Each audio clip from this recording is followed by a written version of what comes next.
यह video internet पर बहुत ही वायरल हो जाती है, जिसमें पंछी के घोंसले में आग लग जाती है और फिर फायर का आग बुझाने आ जाते हैं तो उसका घोंसला भी नीचे गिर जाता है।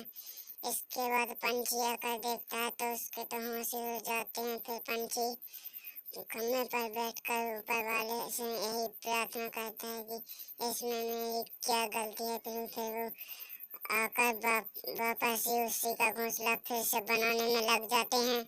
तो उसका घोंसला बन चुका है और वो दोनों खुशी खुशी रहने लगते हैं। उनका तो खुशी का ठिकाना ही नहीं है।